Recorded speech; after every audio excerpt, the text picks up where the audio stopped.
오늘 5번째 주 첫 AI 시대 챗 GPT 사용하기 AI 활용력 키우기 세미나 마지막 시간입니다.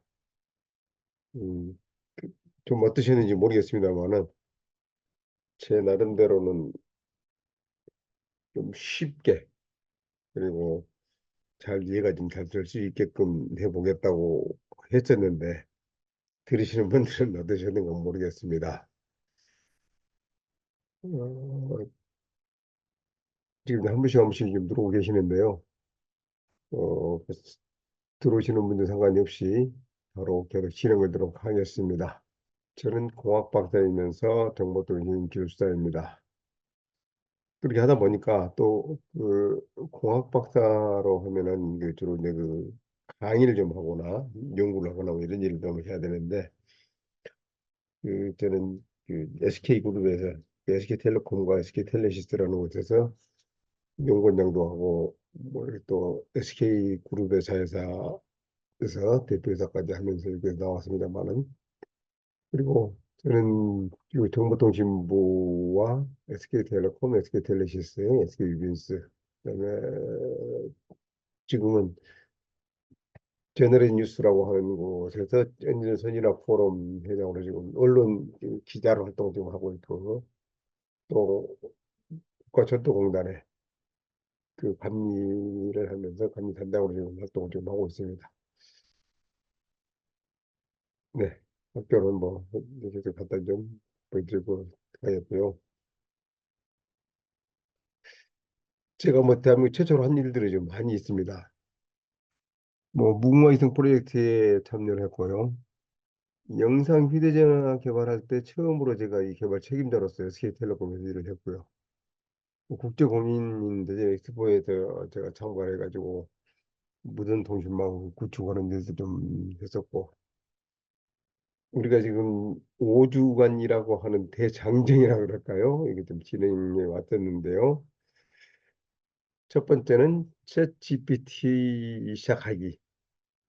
챗 GPT보다도 사실은 그 AI라고 하는 생성형 AI라고 하는 것을 어떤 것이고 어떻게 좀 시작하고 하는 것들에 대해서 간단한 그 개념에 대한 것을 좀 말씀을 좀 드렸고요. 첫 번째 주는 두 번째 주는 AI를 활용해서 글쓰기, 글 만들기. 그다음에 세 번째 주는 생성형 AI를 활용해서 그림 그리기. 네 번째 주는 생성형 AI를 활용해서 영상 만들기.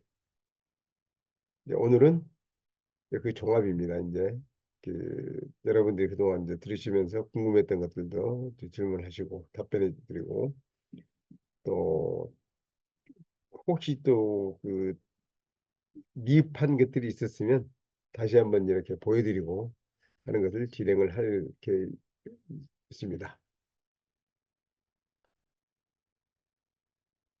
그챗 GPT를 스타트하는 그 개념에서 이야기할 때는 AI라고 하는 것은 꽤 오래전부터 있어 왔었다는 말씀을 좀 드렸었고요.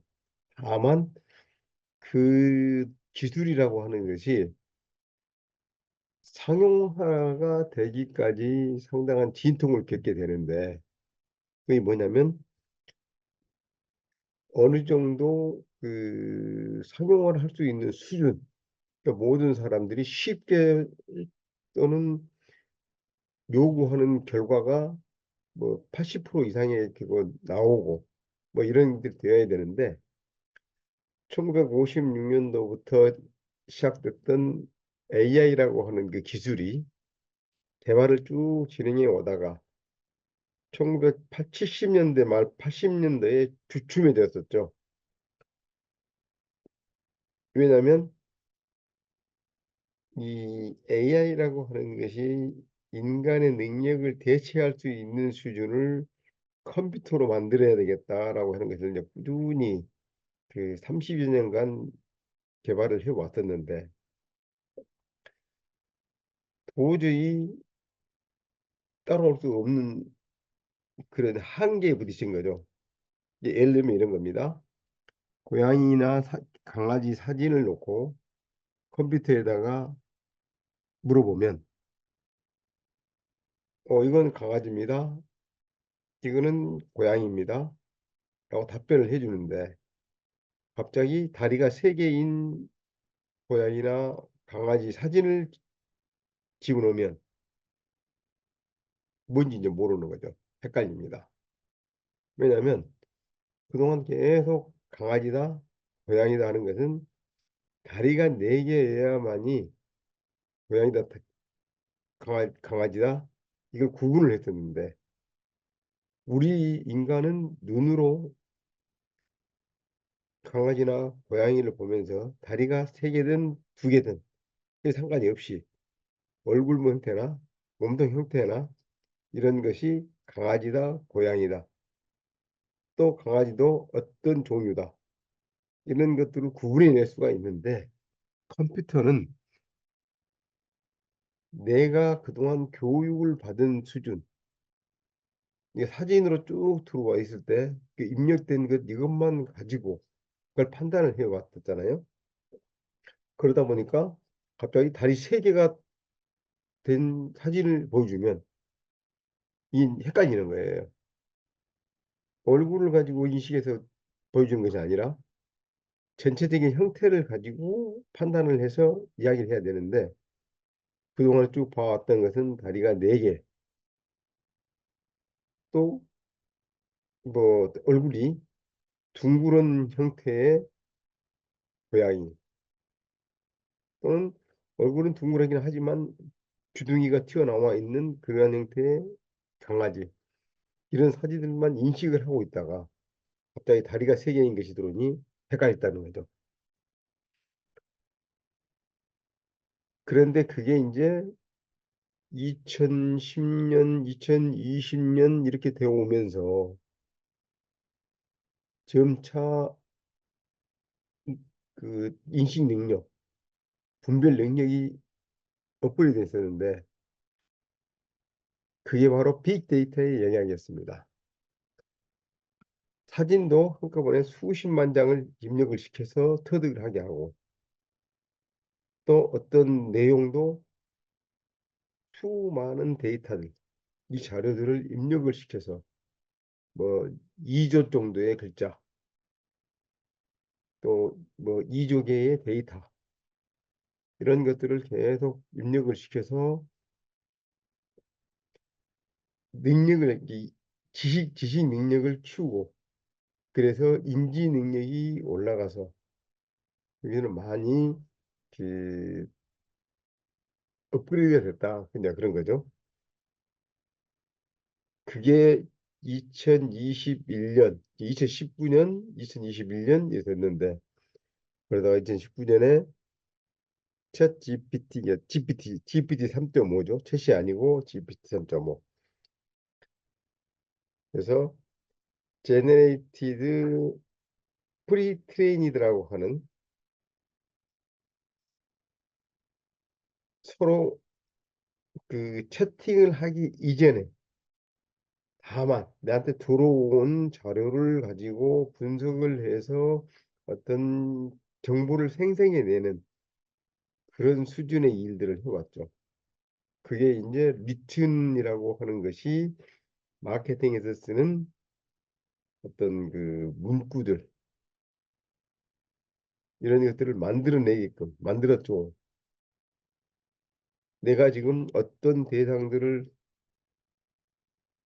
에게 그 마케팅을 해야 되는데, 이 물건을 팔아야 되는데 이 물건을 어떻게 하는 것이 좋겠어, 그에 적합한 카피라이팅을 만들어 주세요 라고 하면, 어린이들이라든지 젊은 층들에게는 주로 그 세대에 맞는 문구들, 이런 것들을 만들어내기도 하고, 또 짧은 문구뿐만 아니라 긴 문구, 이메일을 쓸 수 있게끔 되는 그런 것들이 쭉 진행되어 왔었습니다.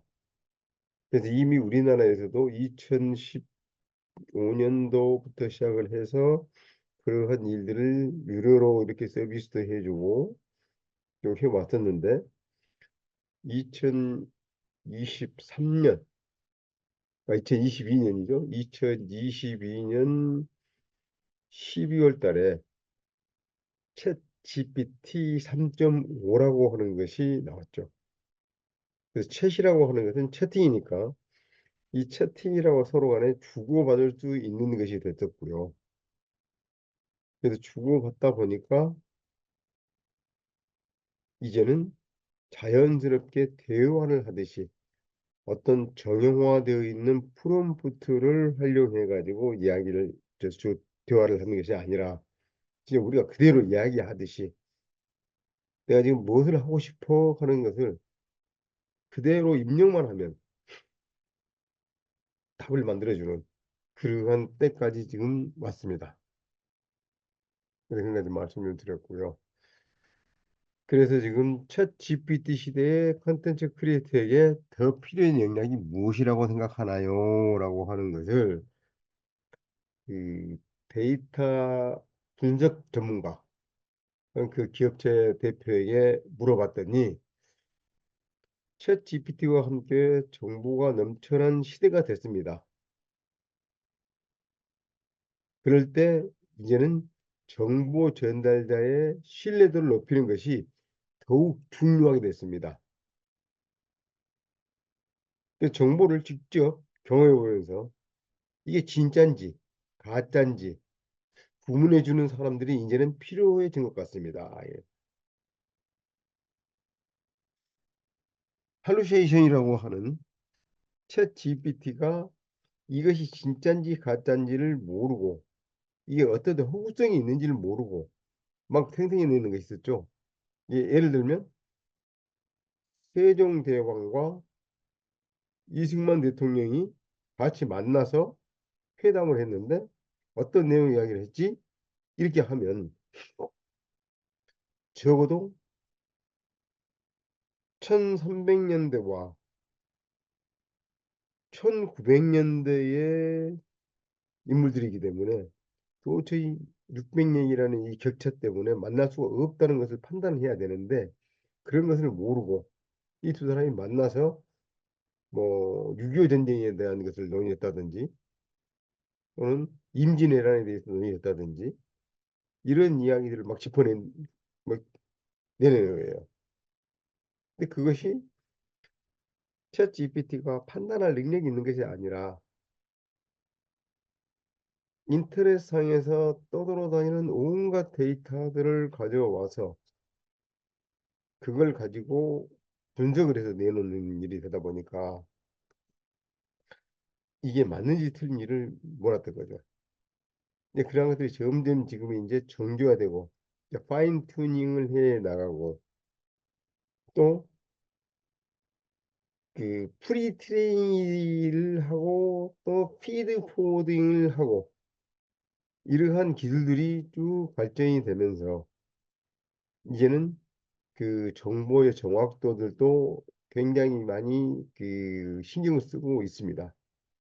그런데 여전히 어떤 작문을 하게 하거나 또는 그림을 그리게 하거나 영상을 만들게 하거나 이럴 때 오류들이 지금 나오고 있습니다. 작문에서는 갑자기 뭐 르네상스 시대 이야기를 하라고 그랬는데 이건 뭐저 르네상스 시대가 아니고 그 전 이야기들 뭐 BC에 있었던 이야기들 또는 현대사에 있었던 이야기들 이런 것들 갖다 조합해 가지고 이제 내놔버리는 이야기도 있고 그림을 그리면 사람 손가락을 뭐 6개, 7개를 그린다든지 갑자기 팔이 뒤쪽으로 꺾어진다든지 다리가 뭐 이상하게 뭐 꺾어진다든지 이런 것들을 만들어내는 것이 생겼고요. 영상도 좀 이상한 그런 것들을 좀 토해냈는데 요즘에 많이 지금 그 좋아지고 있죠. 게다가 챗 GPT를 활용함에 있어서 이제 어떻게 이제 우리가 무엇을 해야 될까 이런 것들을 해보니까 브랜딩의 역할이 중요해졌다. 그래서 직접 정보를 경험하고 실험해보고 아 이건 맞는 거다. 이건 아니다. 이런 걸러주는 사람의 역할이 중요해진 것인데요. 내가 그것을 정보를 만들어 가지고 받아왔는데 이게 맞다 틀리다를 또 검증을 또 해야 된다 하니까 2중 3중의 작업이 또 늘어나는 거예요. 근데 그럼 어떻게 해야 되느냐. 그래서 이제는 그러한 일들을 해야 되는 사람들, 그러한 직업이 또 늘어났고요. 프롬프트를 만들어주는 사람이 늘었고요. 뭐 이렇게 좀 새로운 직업이 생기고 있습니다. 그래서 챗 GPT가 생기니까 뭐 직업들이 많이 없어지겠다. 이런 이야기들을 많이 했는데 새로운 직업들이 생기는 거죠. 근데 그것이 이런 것 같아요. 워드가 처음에 나오면서 타이피스트가 없어질 거야. 이런 이야기를 했었거든요. 그리고 차드사도 필요가 없어졌어. 간판 만드는 것도 필요 없어졌어. 이런 얘기를 했는데 어느 시간이 지나니까 그 말이 현실화가 되긴 됐었죠. 그런데 그 과정에서 워드 프로세싱을 해주는 사람, 워드 프로세싱을 제대로 하는 사람, 이런 사람들이 새로운 직업이 생겼잖아요. 뭐 지금은 뭐 누구든지 자유자재로 그 워딩을 하고 뭐 입력하고 출력하고 하는 일들을 이제 거의 다 하니까 문제가 없습니다만은 한때 과도기 때는 그러한 것들을 연결해주고 만들어주고 하는 그런 직업들이 생겨나고 있었듯이 지금 또 새로운 직업들이 생겨나고 있습니다.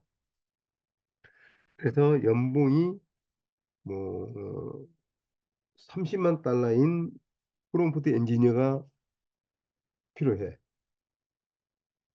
또 그림을 생성을 해야 되는데 그것을 좀 더 정교하게 하기 위해서 프롬프트를 어떻게 가공을 해야 되고 어떻게 만들어내야 돼, 어떤 질문을 해야 돼, 이런 것들이 생기다 보니까 이제는 질문을 잘 하는 사람이 일도 또는 성과도 좋겠는다. 이런 일들이 지금 이야기가 나오고 있습니다. 그러면 또 그 다음에 넘어가 보겠습니다. 여러분들이 이걸 한번 보신 분도 계시겠지만 일잘러 장팸이라고 하는 이분의 그 영상들 한번 봐보시기 바랍니다. 챗 GPT를 사용함에 있어서 어떻게 나의 업무를 효율화시키느냐, 아주 효과적으로 하느냐, 이런 것들에 대한 굉장히 많은 인사이트를 주는 그 유튜버입니다. 그래서 영상을 이거 보시면 굉장히 많은 도움이 되실 건데요. 이런 분들이 지금 이제 많고, 그래서 유튜브에서 영상도 굉장히 많이 지금 이제 우리가 볼 수가 있는데 이것은 한번 생각을 해봐야 될 것 같아요. 그 수많은 영상들이 있는데 그 중에서 어떤 것을 선별해서 봐야 될까 이런 것들이고요. 어떤 영상들은 핵심들은 빼버리고 더 알고 싶으면 나에게 와서 수강료를 내고 강의를 들으세요. 이런 것들이 뭐 있습니다. 뭐 당연한 이야기죠. 어, 그 중요한 기술이나 이런 것들을 배우려면은 돈을 주고 배워야 되는 거기 때문에 맞는 이야기 같고요. 그런데 아주 기본적인 거 쉬운 것들 이런 것들을 예를 들어서 그 오픈 AI에 들어가서 알 수 있는 정도의 내용을 꼭 그렇게 가서 돈을 주고 받아야 되는 그 강의를 들어야 되느냐 이런 것들 한번 생각을 한번 해봐야 될 것 같고요. 또 오픈 채팅방에 또 가면 수많은 사람들이 챗 GPT를 활용해서 월 300만 원을 벌 수 있는 방법, 월 1000만 원 벌 수 있는 방법 이런 강의들을 굉장히 많이 하고 있습니다. 뭐 지금 이 시간에도 지금 강의를 하시는 분도 계실 거고요. 근데 그걸 이제 강의를 들어보면 이런 것 같습니다. 진정으로 돈을 그렇게 벌 수 있을까?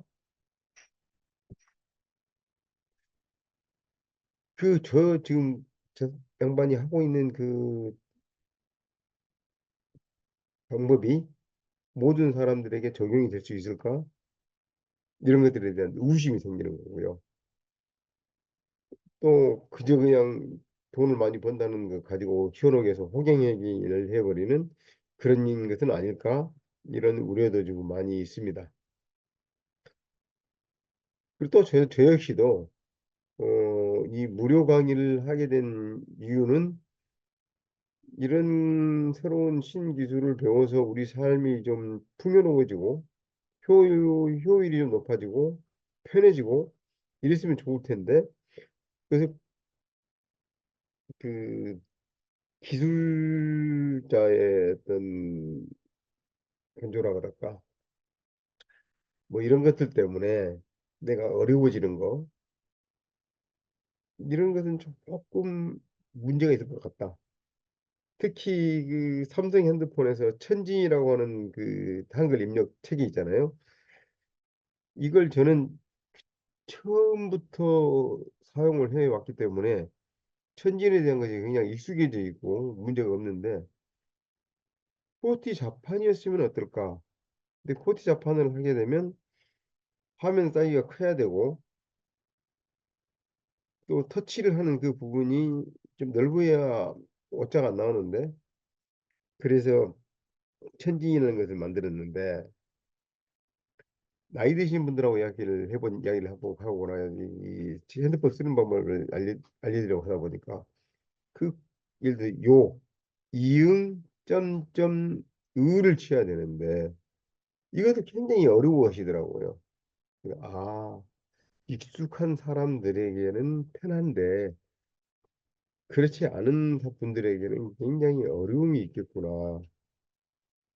그래서 기술자들이 고민하고 그 개발함에 있어서 어떻게 하면 모든 사람들이 편하게 해야 될까 하는 것들을 생각을 했었어야 되는데 그러지 못했구나. 뭐 근데 이미 삼성 핸드폰이 너무 많은 사람들에게 보급이 돼 있다 보니까 그런 문제들은 뭐 다 간과하고 이제 좀 지나가 버릴 것 같습니다.